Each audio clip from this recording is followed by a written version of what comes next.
Hey everyone, welcome in to another daily editorial here on the KE Report. We're chatting with Jordan Roy-Byrne, founder and editor of The Daily Gold. Now, Jordan, as we alluded to last week when we chatted with you, we're going to focus a little bit more on silver. And curiously enough, today, silver is a standout, not for good reasons in my eyes, in the precious metals, because as we have gold up a little bit today, about $6, platinum, palladium, rhodium, those are also up. Silver's down about 50 cents. It's below that 22.50 level, and more importantly, it's closing in on that lower part of this trading range that it has been in for well over a year now. This trading range about that 21 to 22 level the whole way up to about $30. Now, the thing is, silver has been quite weak for the second half of this year. In June, silver was up around $28, almost $29, and now, again, down at about $22.50. Jordan, what is this chart telling you? Do we need to be concerned that silver is or could be breaking below this longish trend that it's been in? Yes, we should be. It's very concerning. And, I don't know if it was last time or the week before about technical analysis on multiple time frames. And you really should start with the monthly chart first and then work your way down. And so as of yesterday was the end of the month, so we can look at monthly charts. And the monthly chart of silver, the monthly candle chart, is not constructive if you're a bull. And we were talking about this, how I wasn't quite convinced that the inverse head and shoulders bottom was going to play out. So we saw silver break out, but then it stopped at the 200-day moving average, and it's rolled over since then. And the moving average, it was sloping down. So this is another thing. The direction of moving averages is really important.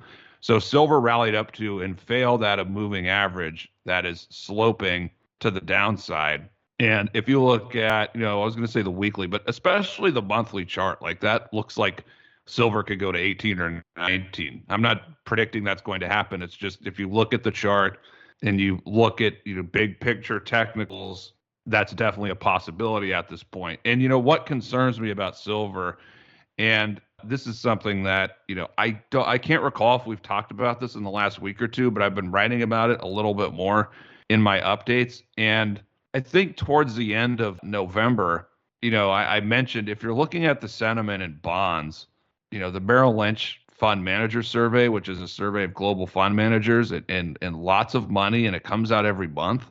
The positioning in bonds was the lowest, I think, in the history of the survey, which goes back some 20 years. So sentiment in bonds had gotten really, really bearish to the point where it's pretty obvious that you're going to get a snapback at some point. And if you go back to the last time the Fed did a tapering, the end of 2013 or early 2014, well, bonds were performing poorly into that point. And then when the tapering started, they had a really good rally in 2014. So I'm not saying that's going to completely repeat itself this time, but when you consider that and you consider the positioning, and you also consider the stock market, there's rising risk there. I think we alluded to that last week. So you definitely have the setup for the inflation trade to basically reverse itself this year. And in addition to that, what also supports that, we were talking about this before we got on here, is there's been all this news about inflation in recent months, recent quarters. But, we know that gold peaked first. And silver, I think, peaked around the same time. It did rally back to its side, but gold and silver basically peaked, well over a year ago. And there's been a lot of talk about high inflation this year. But if you look at the metals, they had already peaked. They have not gone on to make new highs or higher highs, and the dollar's been rallying at the same time. So it's been, commodities have held up well considering that in the dollar. But now we're seeing more weakness. The dollar is still rallying. Bonds, there's going to be a sentiment unwind. So when we put that together, that's not good for commodities, and especially silver. It's the type of environment where capital is going to come out of places and move into bonds, at least temporarily. Doesn't mean the commodity bull market is over, but we could get a big counter trend move with that this year. Yeah, Jordan, and since silver has that dual nature of being one part precious metals and one part an industrial metal, more tethered to the commodities, sometimes it's going to trade more in alignment with the commodities, where if most of the metals are pulling back, sometimes silver gets hit along with that. back in September at the end of Q3, silver got down below 22 to that 21.48 level, 21.46. And a lot of people were worried it could actually open a trap door down to 18.50 to 19. When you look at the technical setup in silver, paired against this weakening commodity picture and strengthening dollar picture, is that a level, or what level are you looking at as a downside support if that 21.50 level breaks in silver? I have not taken a close look at the very long-term technicals, but I think I recall 1870, I think, is a pretty important level. So when we're looking at these levels, people should look at a 50-year chart or 40-year chart or whatever. We could look at daily closing prices, weekly closing prices, and you could look at a monthly candle chart. You could look at, monthly closes as well as the monthly candle chart. So I think 1870, I recall that being a target I was thinking about months ago. And then with that, I think there's something around 2000 or 19, something in the mid to upper 19s. So those are definitely the levels that I'd be thinking about. And, I'm not saying that's going to happen in like a month or two, but the price action is just not encouraging at this point, especially considering, we had this rally. And so silver failed at a declining 200-day moving average, and now it's rolled over. And then you factor in the macro market picture that I'm talking about here, where we're probably going to move from an inflationary macro market view to a disinflationary one, which is, that's one of the worst, or silver in that environment, silver is like one of the worst investments you could own. So unless I'm completely wrong about that, it's definitely worrisome for silver, and that it could take it on the chin, at least in the first couple months or the first half of 2022. Are you seeing any light in the stocks here, Jordan? Because there's no denying that the juniors especially have been very beat up. There are a handful of stocks that are still doing decently, but any light at the end of the tunnel when it comes to the underlying silver stocks? Not really. I mean, I know that people look at the ETF and they'll say, oh, well, today, the silver went down 4%, the stocks only went down 1%, or today they're forming a bullish hammer. I mean, I just don't buy any of that. When I look at SILJ, the structure of it looks very similar to silver. I mean, just big picture looks pretty similar. It had a rally, it failed at the long-term moving averages. Now it's rolling over.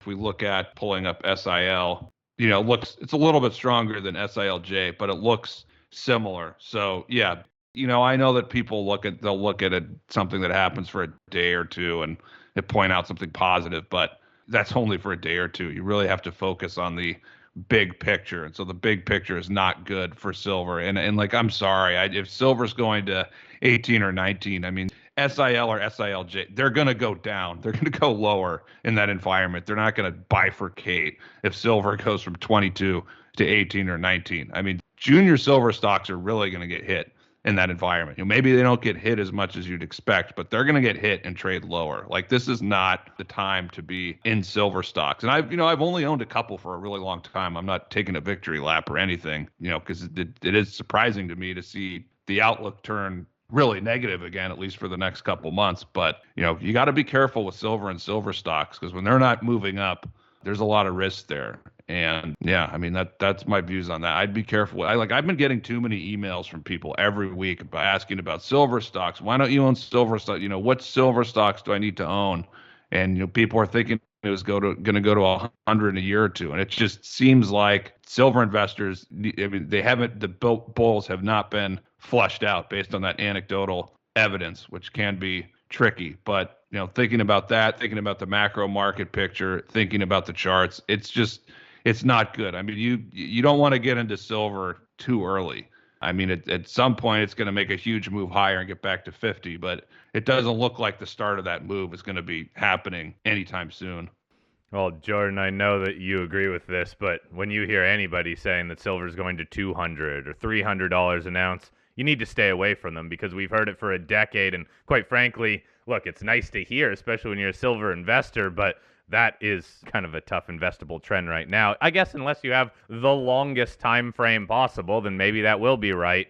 Looping back around to your inflation comments and regarding what commodities have done, really put in a lot of tops recently. We don't know how long these tops will be, and we don't know if we're going through a big correction or if it's just a sideways consolidation. But again, markets are forward looking. how devastating, or what would the impact be to other commodities, to the markets, if the commodities are telling us that inflation maybe has peaked for the next year or so? Well, we know that gold tends to be the leading indicator for commodities in general, and gold peaked August 2020. So now we're in December, which is 16 months. So now we're entering the 17th month of this correction in gold. I would bet commodities are probably generally their correction is probably going to look similar to gold. And I'd have to look at the continuous CRB, which is the CCI. It's hard to get that on most charting platforms. That was the CRB in 2005 before they just completely destroyed the weightings. And the new CRB is ridiculous. It has nothing to do with, no reflection of current commodity prices in my view. But looking at the old one, the continuous one where the weightings are more balanced, that I believe it rallied up to 2011 resistance.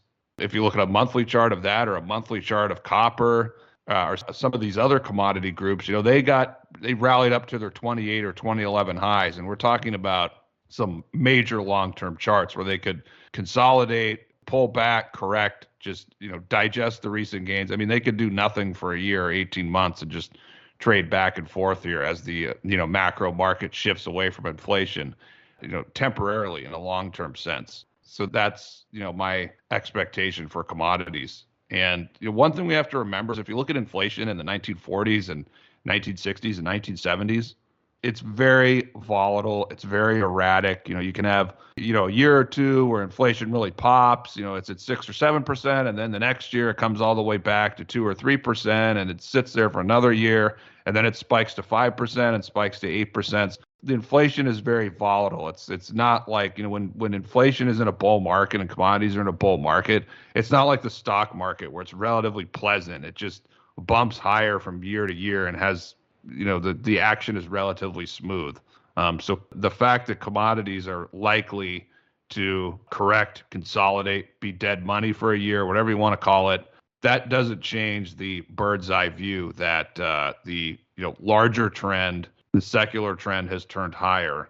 And, eventually when this correction and consolidation ends, we should see some great moves to the upside. But, for a lot of these commodities, I just don't think it's going to be this coming year. Like they're going to need to correct and consolidate. And I would just shift it back to gold. Gold's the leader. It's been correcting for 16 or 17 months. So what's happened in gold, we're probably going to see something in commodities as a whole. And, soon enough, gold's going to be the first one to break out. So when gold bottoms and starts moving up and breaks 1900 and has a chance to, make that massive breakout, that'll probably be the time when commodities as a whole bottom. So yeah, gold's the leader. Focus on that. Okay, well, we'll be talking about all of this on a weekly basis as we move into next year, but very good comments, Jordan, and I always do appreciate looking at those longer-term charts, right, because a lot of the investors are buy and hold investors, and they need that uptrend to be making money. Jordan, thank you, as always, for your time, buddy. We'll chat again next week. Have a great rest of your week.